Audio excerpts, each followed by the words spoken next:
Bonjour.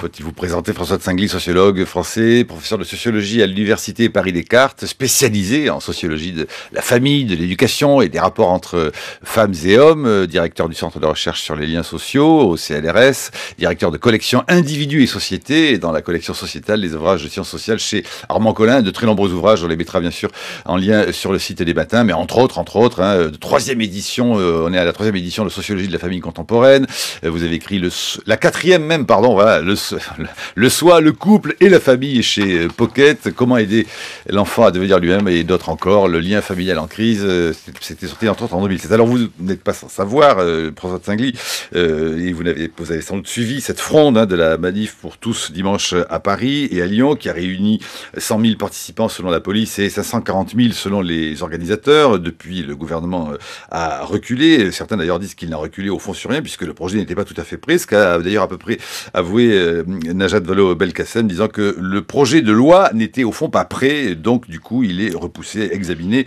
à 2015 au plus tôt. Alors la représentation de la famille semble être devenue un enjeu d'affrontement. Chaque camp, la manif pour tous, sous le gouvernement d'un côté, et de l'autre s'arrogeant le monopole de savoir ce qui est le mieux pour l'enfant et de savoir au fond ce qu'est la famille aujourd'hui. Alors pour placer ce débat dans une perspective à la fois historique et sociologique, nous avons recours à vos lumières, François de Singly, et notamment, première peut-être question, cette manifestation qui a eu lieu dimanche, est-ce que selon vous, elle affirme quelque chose qu'on avait peut-être du mal au fond aujourd'hui dans l'angélisme républicain du jour, à voir qu'il y a au fond des gens qui pensent quelque chose de la famille, de ce qu'est une famille, par rapport à des gens au fond qui n'en pensent pas grand-chose ou qui ne savent pas quoi en penser. La première remarque, c'est, en fin de compte, c'était paradoxal. On a un peu oublié qu'on pouvait descendre dans la rue pour la famille directement.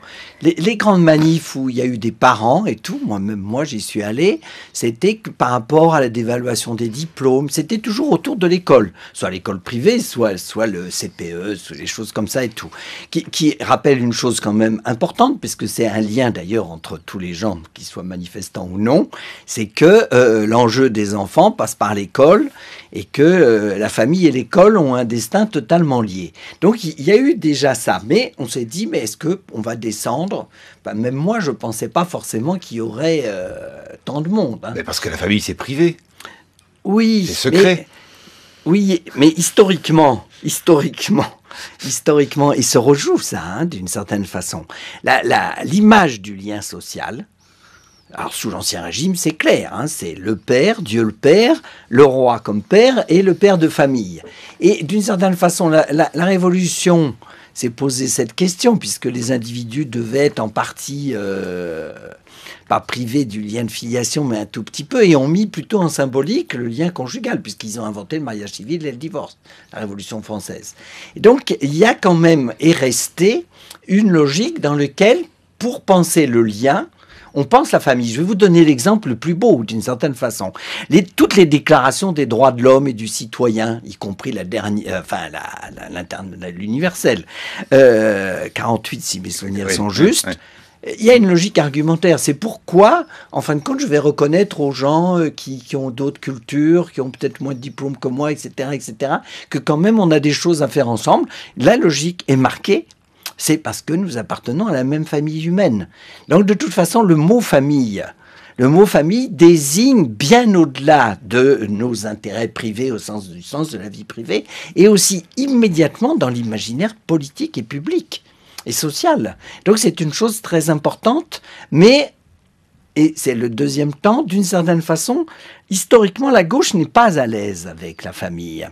Dès le 19e, pour deux raisons.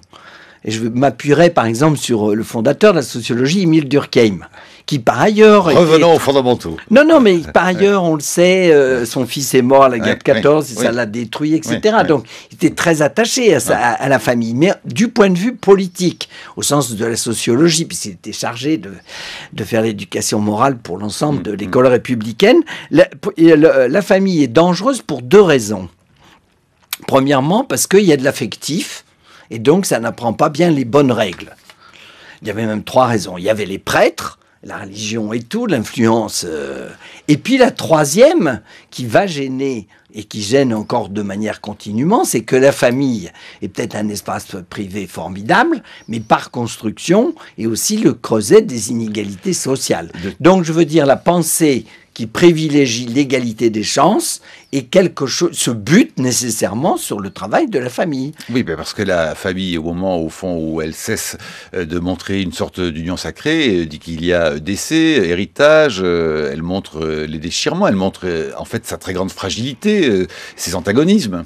Oui, et revenons toujours à l'exemple de la gauche. Là, et c'est pas critique, mais égalité des chances, l'égalité des chances, l'égalité des chances. Bon, j'ai rien contre. Mais un des principes, dit d'ailleurs Durkheim, tout en ayant conscience qu'il sait qu'il est en train de dire une bêtise, d'une certaine façon, le principe d'égalité des chances, ça veut dire rebattre les cartes génération en génération. Et donc, par exemple, l'ennemi principal de l'égalité des chances, c'est l'héritage. Vous avez entendu les gouvernements de gauche disant qu'on allait réinstaurer un impôt énorme sur les successions. Pas un impôt sur la fortune. Si c'est mon travail, c'est légitime, puisque c'est l'idéologie du mérite. Mais sur la succession, on n'en parle pas du tout. Et dans les 10 ou 15 dernières années... C'était aussi dans la manifestation de dimanche dernier, entre autres, mais on en a quand même très peu parlé de ça, effectivement. Oui, non, mais la fiscalité des familles. Exactement, dans la fiscalité. Non, mais ça, je ne parle pas du camp... Là, je parlais sur le camp de gauche. Ouais. Et alors, moi, j'ai essayé d'écouter, de lire, bien évidemment. Un des arguments quand même principaux, y compris de la ministre et tout, c'est de dire il faut donner une chance égale au sens des parents, que les parents soient homosexuels, qu'ils puissent adopter, ou ceux qui ne peuvent pas faire d'enfants et tout. Mais le principe d'égalité n'est pas un principe, à mon avis, suffisant de mobilisation. D'un côté, on a un modèle traditionnel, il n'y a pas d'autre mot, assez, on va dire, classique, un père, une mère, etc. Ça, on pourra y revenir. Et en face, c'est quelle est la définition définie par les modernes, entre guillemets, quelle est leur définition de la famille? Elle est, à ma connaissance, rarement dite. Et donc, vous avez un camp mobilisé sur une cause, et en face, un certain flou. Mais écoutez, vous voyez, travaux pratiques, François de Singly, Claire Duzabo s'est rendue hier dans le 16e arrondissement de Paris, à la brasserie La Basse-Côte, où la Manif pour tous tenait une conférence de presse. Elle y a recueilli les propos, et notamment ceux hier, justement, sur la question de la famille de Ludovine de La Rochère. Parce qu'encore une fois, nous défendons le droit de l'enfant à avoir un père et une mère. On en est là aujourd'hui. Défendre le droit d'un enfant à avoir un père et une mère. Si on réfléchit 10 secondes, c'est absolument incroyable. Et nous défendons les familles. On demande la suspension de l'ABCD de l'égalité. Et là, il y a vraiment une urgence. Et c'est un sujet majeur. On ne touche pas aux enfants dès le plus jeune âge. On laisse les parents éduquer leurs enfants. Ce n'est pas le rôle de l'État. Ou alors on est chez Mao avec la révolution culturelle. Et Claire Duzabo, qui a la suite dans les idées, et s'est en revanche adressée tout de suite après à une militante LGBT qui a fondé une revue lesbienne, Well, qui sortira au printemps prochain. Il s'agit de Marie Christiane. Question très simple de Claire Duzabo. Qu'est-ce que pour vous une famille? Il y a plusieurs types de familles, il n'y a pas un seul modèle. Il peut évidemment y avoir la famille traditionnelle, dont la Manif pour tous vante les mérites, un papa, une maman et des enfants. Enfin, je pense que c'est un modèle idéal qu'on se fixe, mais que ça n'a jamais existé. Enfin, il n'y a jamais eu un papa, une maman et un petit garçon, une petite fille. Enfin, c'est un cliché. Il y a plein d'autres types de familles. Enfin, ça peut être deux mamans et leurs enfants, ou deux papas et leurs enfants. Ça peut être aussi une mère célibataire avec ses enfants, ou un père célibataire. Enfin, il y a vraiment plein de manières d'avoir une famille. Je pense au contraire que le gouvernement protège la famille, puisque il y avait des familles auparavant qui n'avaient pas de droit. Évidemment, je pense aux familles homoparentales, et que c'est une manière de protéger les enfants. C'est très important que les enfants des familles homoparentales soient protégés. Notamment, je pense aux couples de femmes, si la mère biologique décède, c'est très important que l'enfant puisse rester avec sa deuxième maman et ne soit pas placé ou confié à des membres de la famille très éloignés. Voilà, Marie Christiane, donc militante LGBT. François de Singly. Oui, mais plein de manières de faire famille. Moi, je suis d'accord, hein. Mais ça ne définit pas la famille. Et donc, moi j'ai essayé... D'autant que vous, pour en rajouter une couche, vous dites qu'on est passé d'un modèle vertical à un modèle horizontal. Non, enfin, non, mais pour l'instant... donc je réfléchis depuis même nombreuses années sur la définition de la famille. Et si on la définit par des structures, alors une logique, on pourrait dire démographique, donc on va donner la composition et dire qu'il peut y en avoir eu. De toute façon, il y a eu de nouvelles formes de famille. Mais la question, c'est pourquoi on tient tant à ça, que ça s'appelle famille? Parce qu'on pourrait très bien, pourquoi on tient tant au mariage, etc. et tout. Et donc, dans la dernière édition de Sociologie de la famille contemporaine, je me pose cette question dès l'introduction. Et je réponds en prenant un film que moi j'ai beaucoup aimé, qui s'appelait, je prononce mal, Little Miss Sunshine, et qui est que normalement, si on regarde ça, tout est faux. Le père un peu raté, il a des projets, mais en fin de compte, il n'y arrive pas, il est un peu chômeur. Le fils adolescent fait la grève de la parole dans la famille, la petite fille, qui est quand même pas mince, qui rêve d'être Miss, donc en fait, elle n'arrive pas à accorder ses trucs. Le frère de la mère est homo, totalement dépressif, il a fait après une rupture amoureuse. Ils ont, par rapport à mon éducation, à moi, François Singly, je mets que des signes moins. Ah oui, le grand-père qui lit les journaux ou porno, hein, qui a ça dans le coffre de la voiture, il y a une très jolie mais ça, scène. c'est l'effet particule. Non, mais tout faux. Non, un modèle de... Pourquoi vous mettez que des moins? Moins au sens, si on prenait Madame Ludovine, elle ne serait pas forcément contente de cette famille. Et quand on sort de ce film, en tout cas, moi, quand je suis sorti, j'ai regardé aussi la tête des gens et tout, je veux dire, on avait tous le sourire. On était persuadés d'avoir une vraie famille. Tout est faux. Et pourtant, il y a quelque chose qui est mystérieux, mais qui, parce qu'il est difficile à nommer, ne crée pas forcément la mobilisation, c'est qu'il y avait des conditions de soutien réciproque des individus. C'est-à-dire que c'était une unité, non pas de solidarité au sens économique, d'abord, mais une unité où, dans nos faiblesses, nous nous renforçons ensemble. Bon. Et c'est donc le climat relationnel qui définit cette famille. Mais voyez bien qu'un combat contre une doctrine dure, contre une définition relationnelle de la famille, eh bien, il y a un petit problème. Mais le relationnel autorise plusieurs formes de structure. Climat passionnel, relationnel Little Miss Sunshine d'un côté, et nous avons, regardé du côté d'Olivier Assayas et de l'heure d'été. Qu'est-ce qu'elle disait? Elle disait qu'après sa mort, la maison serait vendue, que c'était inévitable. Mon souci, c'est qu'on soit tous d'accord, qu'on prenne la décision qui convienne à tout le monde. Elle était la dernière grande passion de Paul. À cause de la famille, ils étaient obligés d'être discrets. Vous étiez petits, vous n'auriez pas compris. Non, faut juste dire les choses telles qu'elles sont. Elle ne l'a pas dit. Elle ne l'a pas dit. Et c'est vrai qu'elles nous dit qu'il y en a ras-le-bol dans cette famille. Donc tout d'un coup, c'est dit, moi, ça m'a libéré. Ah! J'imaginais rien du tout. Je suis très attaché à cette maison, comme je pensais que nous l'étions tous. Donc, je ne faisais pas de calcul. Non. Ah, mais ça n'a rien à voir. Attends, j'y suis aussi attaché, mais... Vous voulez pas en parler un petit peu plus tard, tout à l'heure? J'aimerais aller au bout de cette conversation, tu vois, parce qu'en général, quand il y a vol à l'étalage et puis qu'il y a drogue, il y a aussi garçon. Elle me disait aussi qu'un jour, ce sera à mon tour d'emmener mes enfants ici, quand j'en aurai. Caroline Dilachef. Oui, le film d'Olivier Assayas, il pose justement la question de l'héritage. Hein. Donc, dans la famille, il y a également la question de la différence générationnelle. Mais vous disiez tout à l'heure que la gauche était peu à l'aise avec la famille, ce qui est vrai. Et il me semble, et vous y avez participé, que la première tentative pour la gauche de reprendre la main, entre guillemets, sur la famille, c'est en 1998, dans le rapport qui a été demandé à Irène Théry, auquel vous avez participé, et moi aussi d'ailleurs, où il s'agissait justement pour la gauche de reprendre à la fois une réflexion et des projets pour la famille. François Tsingly. Oui, mais c'est quand même justement significatif. Si on prend, pour moi, en tant qu'historien, je suis tout à fait d'accord avec vous, si on prend le changement dans la famille, il vient quand même, là je ne parle pas des conquêtes de la contraception et de l'avortement, c'est la réforme de Giscard d'Estaing, par exemple, le divorce par consentement mutuel, qui rétablit quand même une grande réforme de la Révolution. Et les années Mitterrand, 80, on aurait pu, je veux dire, changer la vie familiale et tout. À ma connaissance, il faut attendre 1998. C'est quand même pas un signe de conscience. Enfin, il n'est jamais trop tard, je suis d'accord, mais c'est quand même très significatif par rapport à ça. Donc après, il y a quand même une difficulté intrinsèque par rapport à mon avis à ça, parce que la différence intergénérationnelle, le film est intéressant dans l'heure d'été, parce que celui qui se définit le meilleur héritier, celui qui veut pas vendre la maison sur le fond, n'est pas, entre guillemets, le bon héritier, puisque c'est plutôt la fille, enfin moi peut-être que j'ai vu le film, c'est plutôt la fille qui à la fois est indépendante et elle-même et pourtant qui continuera.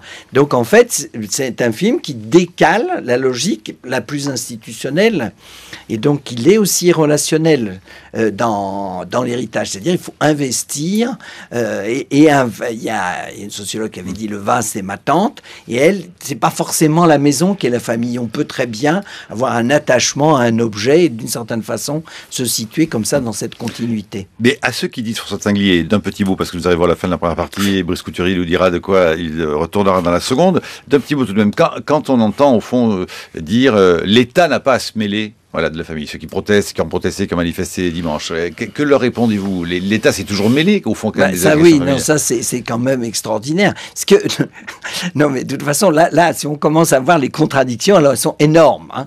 Elles sont énormes parce que la notion de mariage n'est pas naturelle, c'est le moins qu'on puisse dire.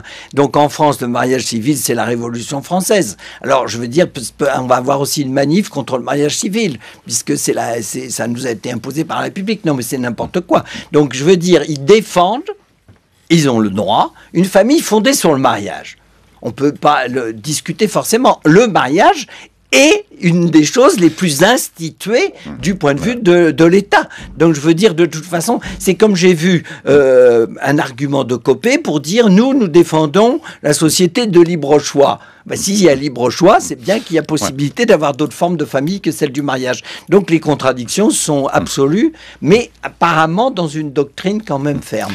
Enfin, le sociologue insolent que vous êtes est venu tout de même avec un petit livre. Je vois, le mariage est une mauvaise action, mais vous nous en direz un mot tout à l'heure. 8h15, le débat sera introduit par Brice Couturier. Bonjour Brice. Bonjour Marc. Oui, la famille a déjà connu bien des assauts, mais elle a tellement bien résisté qu'elle est devenue un idéal universel. Sa plasticité, on peut dire, l'a servi parce qu'elle a su évoluer. Elle a tellement bien évolué qu'on se demande aujourd'hui si elle n'est pas en train de changer de nature. Et c'est la question que je voudrais poser. On est passé de la famille recomposée à la pluriparentalité. Et puis il y a d'autres formes de famille qu'on est en train d'essayer d'expérimenter, savoir si c'est toujours de la même famille qu'on parle, quoi. 8h17, c'est l'heure de retrouver la chronique de Brice Couturier. Bonjour Brice. Bonjour Marc. Bien sûr, nous avions d'innombrables questions sur ce que nous venions d'entendre, mais avant d'y répondre, mon père éteignait la petite lampe de lecture. Pendant des années, ces heures d'explication dans la pénombre m'ont permis d'éprouver ce que signifie se sentir à la maison. Dans Pas moi, sous-titré Souvenir d'une jeunesse allemande anti-nazie, le grand historien allemand Joachim Fest racontait comment son père avait décidé de faire de sa demeure un lieu de résistance familiale à l'endoctrinement nazi. Leur propagande ne franchira pas le seuil de ma maison, avait-il averti ses enfants. Ce bourgeois, catholique et prussien, membre du Zentrum, le parti chrétien que le nouveau régime avait démis de ses fonctions de directeur d'école, avait pris pour devise une citation latine tirée de l'évangile selon saint Matthieu. Etiam si omnes ego nom. Même si tous les autres, moi, c'est non. Il réunissait ses 5 enfants durant toute la guerre pour délivrer dans le cadre du foyer une espèce d'antidote au message des médias sous contrôle du régime. Des lèvres closes symbolisaient l'attitude à l'égard du pouvoir. Nous ne devions jamais oublier que ce qui se disait chez nous n'était destiné à aucune oreille. 30 ans plus tard, le sociologue américain Philip Slater, dans un livre qui devait connaître un très grand succès aux États-Unis dans les années 70, The Pursuit of Loneliness, la poursuite de la solitude, se livrait à une charge véhémente contre le mode de vie des familles mononucléaires des classes moyennes américaines, réfugiées dans leurs suburbs. Artificiellement protégés de la brutalité des rapports sociaux qui dominaient de plus en plus le monde du travail, couvés par leurs parents nourris des fantasmes de l'autosuffisance familiale, les enfants élevés dans ces familles mononucléaires seraient, disait-il, marqués pour la vie par une insuffisance affective qu'ils compenseraient par des drogues. À la suite de son livre, toutes sortes de théoriciens de ces folles années 70 dressèrent un réquisitoire véhément contre la famille. Après avoir été le refuge des gens décents face à la montée des idéologies féroces, elle se voyait accablée de tous les maux par les théoriciens de l'antipsychiatrie. David Cooper proclamait, on s'en souvient, la mort de la famille dans un autre best-seller en 1975. On lui opposa alors les styles de vie alternatifs. Le mythe des communautés fit un instant rêver. Et bien dans son essai de 1990 intitulé « La famille », la théologienne France Quéré, qui a représenté les protestants au Comité consultatif national d'éthique, expliquait pourquoi la famille, malgré tant de critiques, demeurait l'une des institutions les plus pérennes de notre société. La famille est d'abord, disait-elle, un système topologique. Elle attribue à chacun de ses membres une place. Elle définit des positions, elle les distribue selon un ordre. Dans le monde du capitalisme liquide que décrivent des gens comme Zygmunt Bauman, elle demeure l'une des rares structures à résister à l'accélération des changements, à l'exigence contemporaine de mobilité, d'adaptation. Face à une culture qui exalte l'autonomie de l'individu, qui recommande les engagements qui n'engagent à rien, la famille paraît une anomalie, et c'est justement pour ça qu'elle tient bon. La famille permet ensuite de situer nos souvenirs. Elle fournit à ses membres, comme l'avait bien vu Maurice Halbwachs, les repères d'une mémoire collective. Avec ton mauvais caractère, tu me rappelles l'oncle Maurice. Quand les Allemands sont entrés dans Paris, ton grand-père a dit, etc. La famille nous préexiste. Elle nous rappelle que nous nous inscrivons dans un lignage, dans une tradition, et que notre vie aura un terme, comme celle de ses ancêtres, dont nous commémorons le souvenir lors des cérémonies familiales. Enfin, la famille transmet des valeurs. Elle nous indique que nous ne sommes pas l'œuvre de notre propre volonté, ni que nous n'arrivons dans un monde qui commencerait avec nous. Alors la famille a déjà connu bien des assauts, résumés par Christopher Lasch dans son livre « Un refuge dans ce monde impitoyable », mais elle a tellement bien résisté qu'elle est devenue, semble-t-il, un idéal universel. C'est sa plasticité même qui l'a servi. Elle a évolué, s'adaptant au recul du mariage et à la montée du divorce. La question qui nous est posée à présent, c'est de savoir jusqu'à quel point elle peut être réaménagée sans changer de nature. Famille monoparentale, famille recomposée, pluriparentalité, famille sans père ni mère mais comportant 2 parents symboliquement asexués, et pourquoi pas demain une famille comportant plus de 2 parents comme le propose le rapport présenté au Parlement européen par l'eurodéputé Ulrike Lunacek. Mais parle-t-on encore de famille ou sommes-nous en train de basculer dans la déconstruction de cette institution résistante? La chronique de Brice Couturier à réécouter sur franceculture.fr. François de Singly.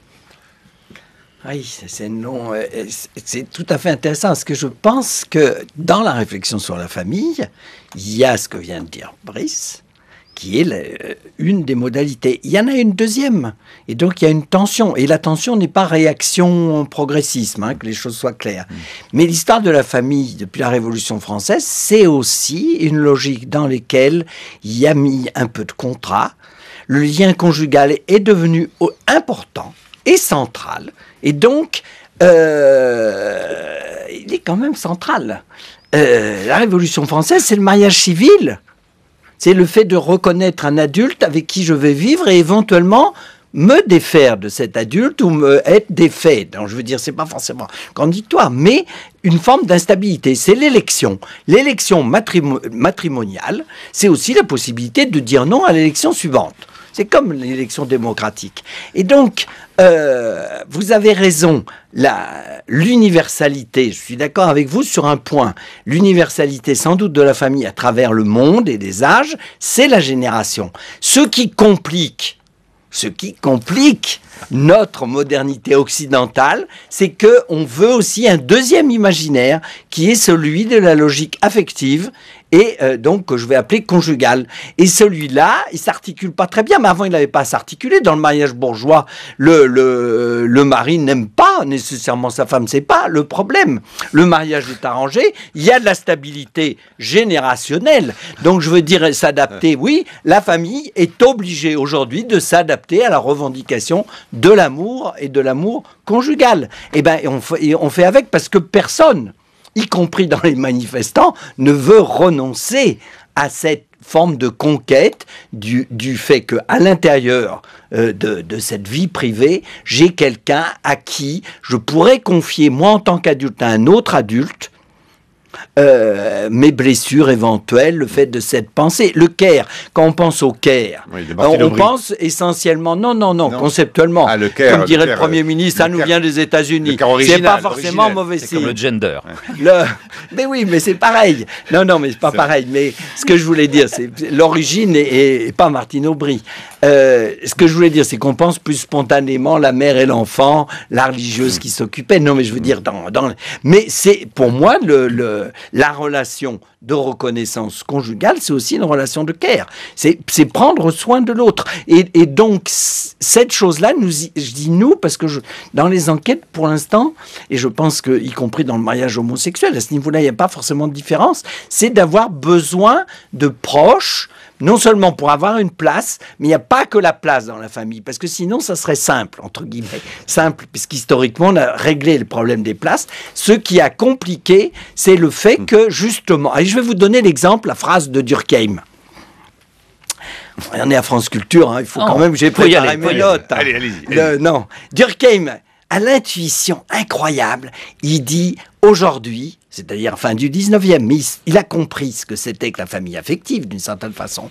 Nous ne sommes plus attachés à notre conjoint, à notre père, nous sommes attachés à la personne de notre conjoint, à la personne de notre père. Et c'est cette dimension relationnelle qui va compliquer. Notre père, c'est une position. Notre conjoint, bonjour, c'est mon épouse. Oui, mais bonjour, c'est mon épouse. Ça, c'est clair. Mais aujourd'hui, même les gens qui se marient sont pas forcément uniquement. Si je te regarde le matin prendre le petit déjeuner, je regarde Caroline pour plaisanterie, et que Caroline voit que je la vois d'abord et presque exclusivement comme épouse, eh bien, dans mon livre séparé, les femmes... Son mari va apprécier. La femme va se dire non, je ne veux pas être réduit à la place. Et donc il y a une tension très forte dans la famille entre la logique des places incontestables générationnelles et pas simplement, mais la logique en face du fait qu'on ne veut pas être réduit à la place. Les bons moments en famille, y compris pour les enfants, c'est pas forcément toujours, c'est au moment, j'ai travaillé sur les bons moments en famille avec les enfants et tout, c'est le moment où, même si les pères et les mères, tout le monde est là avec ses places, on oublie un tout petit peu ça pour rire d'une émission ensemble, etc. Et donc le type de lien ne peut pas être défini aujourd'hui dans la famille uniquement par la logique de la place. Et c'est ça et donc pas nécessairement non plus par la logique de ce qu'on appellerait l'amour filial. Mais c'est les deux. Et c'est les deux. Et donc d'un côté, vous avez toujours des textes. Donc le mariage est une mauvaise action. Grand livre de la fin du 19e, un plaidoyer sur l'anarchisme. Et anarchiste, Voltairine. Ouais, vous avez vu, là c'est de la transmission, parce que son père l'avait quand même appelée Voltairine. Elle assume, et donc elle y va. Et elle est contre le mariage. Et moi, c'était une de mes questions, c'est de savoir, elle est contre le mariage parce qu'elle dit que justement les places dans le mariage détruisent progressivement l'intimité et l'amour. Et donc elle défend la logique amoureuse et conjugale. Et donc ici, il y a une tension. C'est-à-dire, ça n'est pas que de l'amour, parce que sinon, ça serait de l'amitié. Ça n'est pas que des places. Et la jonction dans le « et », c'est le « et » qui pose problème. Écoutez cet extrait du conte de Noël d'Arnaud Desplechin. Tu ne m'aimes toujours pas, hein? Je ne t'ai jamais aimé. Moi non plus. J'ai pas été une très bonne mère, hein? Non. J'ai aimé un peu tes frères et sœurs, mais moins que ton père ne les a aimés. Oh, Abel, il adore Elisabeth, point barre, les deux garçons. Ouais, moi aussi, j'étais amoureuse de ta sœur. Peut-être j'ai aimé Yvan aussi. Parce qu'il était si laid quand il était petit. Moi aussi, j'étais très laide quand j'étais petite. Toi? Non. Ah, si. Et moi? Toi? Quand je suis né. Toi, bébé, je sais plus. J'ai aucun souvenir. T'as des souvenirs de moi, toi? Oui, je me souviens quand ton frère était mort. C'était en quelle année déjà? En 71. Eh bien là, je t'aimais bien. Tu étais assise dans la véranda. Je viens m'asseoir sur tes genoux. Je me souviens de ta robe beige, comme un velours. J'escalade. Oui, là, je crois que je t'aimais bien. Voilà, on a quasiment, avec cet extrait de Conte de Noël, Mathieu Amalric, Catherine Deneuve, François de Singly, un exemple de ce que vous disiez auparavant. Caroline Eliachef. Oui, vous mettez la grande transformation de ce lien du mariage sur le fait que on se choisit par amour. On n'est plus obligé de se marier avec un tel ou un tel. Il y a un autre facteur qui a considérablement changé les rapports au sein du couple, c'est l'égalité entre les hommes et les femmes. Et je suis extrêmement frappée dans les manifestations qui ont lieu, en particulier sur l'ABCD de l'égalité, où très clairement, il est question d'être contre cette égalité homme-femme. Et je pense que derrière cette inégalité contre laquelle on lutte, en particulier sur le salaire des femmes, etc., en fait, cette inégalité dans le couple, elle est encore revendiquée par un certain nombre de familles dites traditionnelles. Alors justement, écoutez Albéric Dumont, Caroline Eliachev, contre cette ABCD de l'égalité, un des autres porte-parole de la Manif pour tous. Ce qui est certain, c'est que les parents sont les premiers éducateurs des enfants. Et donc, nous nous appelons simplement à respecter les inquiétudes légitimes des parents qui ne veulent pas que leurs enfants soient endoctrinés à l'école avec des théories qui sont enseignées par des gens dont on ne connaît ni les formations, ni les idéologies, qui vont leur inculquer des valeurs qui sont peut-être les valeurs de l'association qu'ils représentent, mais non pas forcément les valeurs de la République. Ce que dit l'ABC de l'égalité, c'est qu'un enfant peut choisir d'être un homme ou une femme. Et aujourd'hui, c'est cela que nous dénonçons. On n'a pas à violer l'innocence des enfants en maternelle, en primaire ou même au collège en leur disant voilà, peut-être un jour, toi, petite fille, tu deviendras un bon papa. C'est quelque chose qui nous paraît complètement délirant. Manifester. Voilà, alors François de Singly, Albéric Dumont, micro de Claire Duzavo. Alors François de Singly. Là, c'est tout à fait passionnant. Il y a un désaccord interne au camp progressiste. Cette phrase n'est absolument pas consensuel. Il est normal, je le dis, d'autant plus que moi, à titre personnel, c'est pas forcément mon opinion. Je serais plutôt plus flou dans l'identité de genre et tout. Mais il est normal aujourd'hui que si on entend cette phrase, on peut choisir d'être un homme ou une femme, qu'il y ait des gens dans la rue, parce que c'est là qu'on se trompe. C'est pas uniquement les réactionnaires, les débiles, les gens qui pensent pas. Ça traverse la gauche aussi. La question de la différence des sexes, et pas simplement cette génération, est au cœur de la discussion souterraine. Et donc, moi aussi, je suis pour l'égalité. Non, mais je veux dire, mais la logique de l'égalité n'a pas entraîné, je veux dire, d'ailleurs, non, mais je vais prendre juste un exemple. Et si on était jusqu'au bout, et donc moi aussi, je suis par exemple pour l'égalité des chances. Donc je dis, Normal Sup, c'est pareil qu'un lycée professionnel. J'ai aussitôt les professeurs des classes préparatoires qui sont dans la rue. Et puis, Normal Sup, ils nous écoutent en ce moment. Je le sais bien, mais c'est pour ça que je le dis. Et eux, ils trouvent bien que l'égalité des chances doit se combiner avec des inégalités justes.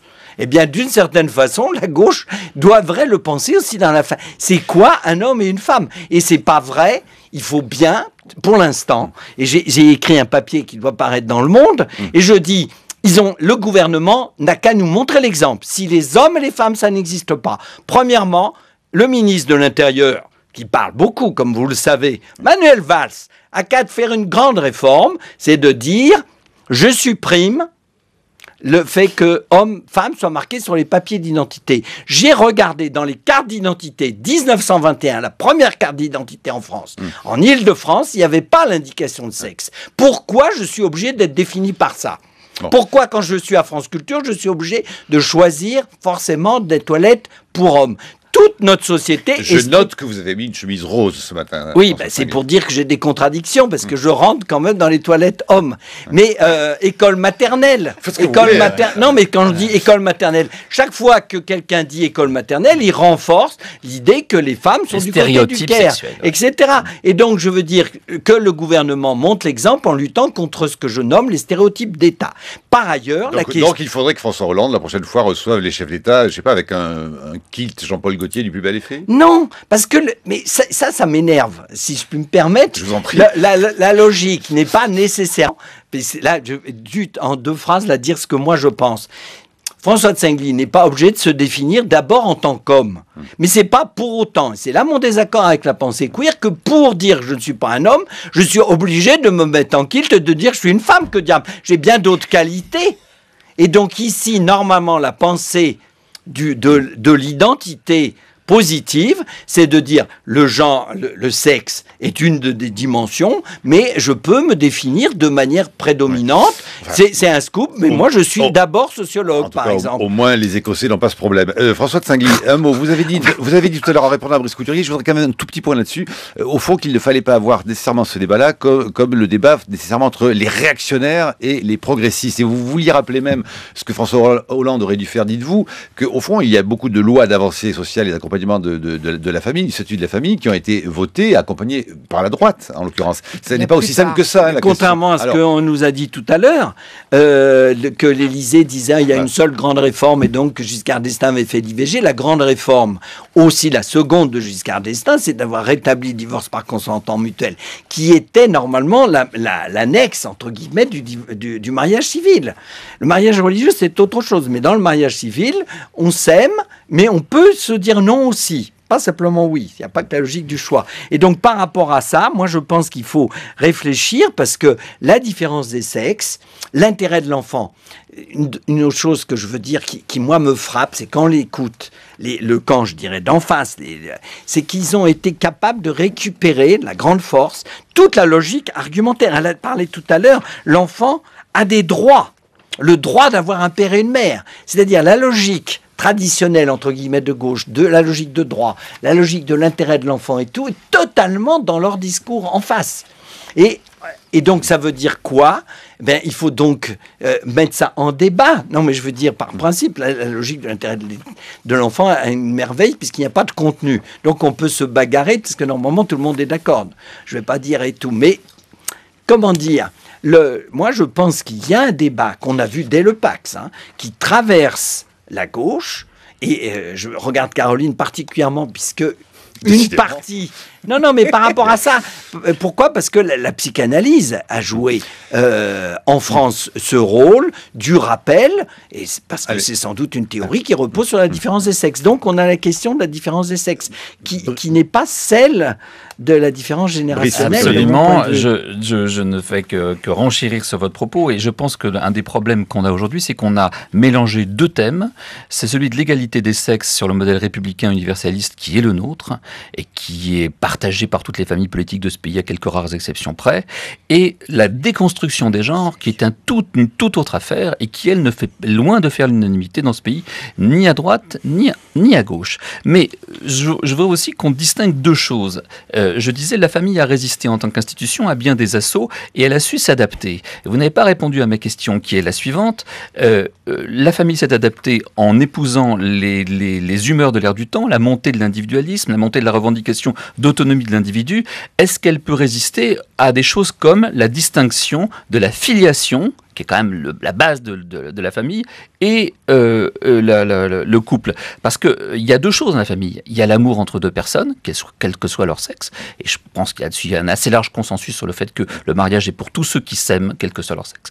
Et il y a l'autre question, qui est celle de la filiation. Et on voit bien que c'est là que ça bute. Parce qu'il n'y a pas eu trop de problèmes pour le mariage homosexuel, il y en a beaucoup pour la PMA ou la GPA, encore plus pour la GPA. François de Singly. Sur les modes... Non, mais de toute façon, vous avez raison. J'ai pas dit. Le problème, c'est que très souvent, même dans les écrits, on insiste sur une dimension plutôt que sur l'autre. Et que, en fait, la question et le défi, c'est le et. On le voit, c'est bêtement avec justement la loi, entre guillemets, dite enterrée. C'est-à-dire, on a accepté le divorce, donc l'instabilité conjugale, et on a inventé cette chose merveilleuse, mais les parents doivent rester et s'aimer, continuer pas à s'aimer, pas en temps, mais en tout cas... On ne divorce pas de ses parents. On ne divorce pas de ses parents, et inversement. Donc si on veut, on le voit bien que c'est quand même très compliqué. On le voit bien que c'est très compliqué, puisque en fait, une partie de ses parents, ils ont quand même fait, quand ils étaient conjoints, ses enfants par amour. Donc il y a quelque chose. Et pour moi, c'est ça. Mais alors, puisque vous me reposez la question, pourquoi je n'ai pas répondu, c'est parce que je ne suis pas d'accord avec les termes de la question, qui est la famille a résisté à bien des assauts. Mais pour moi, c'est assaut, ça veut dire, je sais pas, pour moi, je l'entends un peu négativement. Alors que la famille... quand Cooper dit la mort de la famille, il dit quelque chose de précis. Et en 75, on est nombreux dans les 70 à penser que la famille était foutue quand même. Mais je dis pas. Mais ce que je voulais dire, c'est qu'il fallait voir que, historiquement, Cooper, quand on le voit, c'est la famille dite répressive, c'est la famille bourgeoise et tout. Et donc, elle a résisté. Ben, il a fallu, moi, ma position, c'est qu'il a fallu ces gens-là qui ont cassé, et grâce à eux, nous, on a pu reconstruire. Donc, c'est pas la même famille. Voilà. Enfin, c'est pas la même famille. Je vous rappelle que nous recevions vendredi dernier Édouard Louis, qui écrit En finir avec Elie Bellegueule, qui, on ne peut pas dire, disent que la famille lui est servie à grand chose d'autre que peut-être d'avoir envie de la fuir pour se construire tout seul, tranquillement, comme en ce moment à Paris. Lisez le très belle. Non, mais je sais bien. Mais ça pose la belle question, qui est que justement, le fait un enfant a besoin, là je fais un petit peu de provoque pour le débat, est-ce qu'un enfant a besoin d'abord de parents différenciés sexuellement, donc la différence des sexes dans le milieu parental, ou, et à mon avis, il y a une tension là aussi, est-ce que c'est pas mieux à terme d'y réfléchir à avoir des parents, deux hommes, deux femmes, peu importe, mais des parents compétents. Non, mais la compétence parentale. Et donc ici, on voit bien sur l'adoption... Oui, et Édouard Louis rajouterait une dimension politique et la question des classes sociales, quand même, du milieu au fond d'où on vient, du niveau d'éducation et de ce qu'on transmet ou pas. C'est la limite aussi du cas particulier. Il ne peut pas généraliser le fait que c'est pas parce qu'il vient d'un milieu populaire que c'est le modèle de famille populaire. Ça, c'est limite scandale. Non, écoutez, à lire en tout cas et à débattre. Je voudrais que vous fassiez entendre maintenant deux autres, notre avis, celui de Jean-Pierre Mignard, joint par Tanguy Bloom. Jean-Pierre Mignard, faut-il le présenter, grand avocat français, est aujourd'hui co-directeur de la rédaction du journal Témoignages chrétiens. Il parle notamment de la confusion, selon lui, qu'il y a eu autour de la polémique de la théorie du genre. Il me semble qu'il y a quand même une confusion sur cette théorie du genre. D'ailleurs, tout le monde, à mon avis, ne sait pas exactement de quoi il s'agit et n'ont pas lu Judith Butler dans le texte, qui elle-même, d'ailleurs, est revenue sur un certain nombre de ses positions. C'est une grande intellectuelle et sait se remettre en cause. Et donc, je crois qu'il y a beaucoup, encore une fois, de crainte, peut-être par méconnaissance, d'ignorance. Et puis, si à la fin des fins, on prétend qu'un homme égale une femme, sur le plan de l'indifférenciation ou de l'indistinction des sexes, bon, chacun en pensera ce qu'il voudra. Moi, je pense que sur ce point, à partir de ce moment-là, la nature physique de l'homme et de la femme démentira cette assertion. Mais pour le reste, l'égalité de l'homme et de la femme, il me semble qu'en effet, l'école doit aller dans ce sens. L'égalité en droit, l'égalité en responsabilité, et peut-être en effet envisager dès l'origine à ce que les métiers ne soient pas prédestinés pour un homme ou pour une femme. Je ne vois pas en quoi, nous qui nous référons à l'Évangile et aux Écritures, je ne vois pas pourquoi on serait contre ça. Je n'ai jamais vu d'ailleurs quoi que ce soit dans l'enseignement du Christ qui puisse dire le contraire. D'ailleurs, il manie beaucoup plus souvent, comme Socrate, les points d'interrogation que les affirmations. Et puis, nous avons été aussi intrigués par la naissance d'un nouveau mot, avec cette actualité sur les manifestations pour la famille, celui de familiphobie. Jean-Pierre Mignard, au micro de Tanguy Bloom. Je ne vois pas en quoi la famille est menacée. Ou alors, il faut dire que c'est d'ailleurs l'élargissement de la notion de famille et l'homoparentalité qui pose problème. Mais donc, c'est pas la famille traditionnelle qui est menacée, c'est l'adjonction d'un nouveau type de famille à la famille classique qui, dans ces conditions, serait une menace pour celles et ceux qui le prétendent. Mais sur ce point, le débat est peut-être ouvert, mais je ne vois pas en quoi la famille serait menacée. Le fait que des personnes de même sexe veuillent se marier nous a semblé au contraire, je dirais, une sorte d'hommage à la famille, que l'on ne voyait pas pourquoi le mariage serait interdit. Alors, allons jusqu'au bout. La loi civile a enregistré le fait que le mariage était un contrat. Là où l'Église ou les Églises considèrent que c'est un sacrement. Sur ce point, il y a rupture, mais il y a maintenant rupture avec la notion de famille, puisqu'on élargit le cercle de la famille à des personnes de même sexe. Mais s'il s'agit d'un contrat, alors dans ces conditions, pourquoi en effet ne pas l'ouvrir à des personnes de même sexe? Il peut y avoir une conception religieuse de la famille, mais la conception qui doit prévaloir à la fin, c'est la conception laïque, à condition que la dignité humaine, que les droits de l'homme soient sur ce point, et de la femme, mais les droits de l'homme au sens des droits humains soient respectés. Voilà, donc Jean-Pierre Mignard, micro de Tanguy Bloom.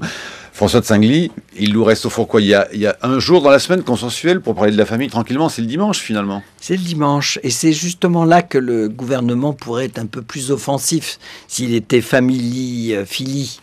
C'est dire comment ça se fait qu'une partie des gens qui défendent la famille, celle qui est dans la rue, sont des libéraux économiques et par exemple sont pour le travail le dimanche. Or, la structuration de la famille. Les enquêtes le montrent. Dans la semaine, les parents sont stressés et tout. Il faut pas trop leur parler, disent les adolescents et tout. Le samedi, chacun fait ses activités. Et le dimanche, il y a une pause. Les parents sont enfin, c'est pour Brice, les parents sont cool. C'est-à-dire, ils sont parents, mais pas trop au sens de quelle note t'as eu, tout ça. Donc, c'est le moment familial. Et donc, moi, ce que je trouve extraordinaire, c'est que, en fin de compte, une des vraies questions, c'est qu'est-ce qui déstructure la famille, quelle qu'elle soit? Le chômage, la précarité, le travail le dimanche. Et donc, la gauche pourrait au moins y aller et défendre la famille contre le dimanche. Et là, mais non, c'est une réforme économique, gna gna gna et tout, et on rate les réformes sociétales. Défendons les bonnes formes de la famille contemporaine.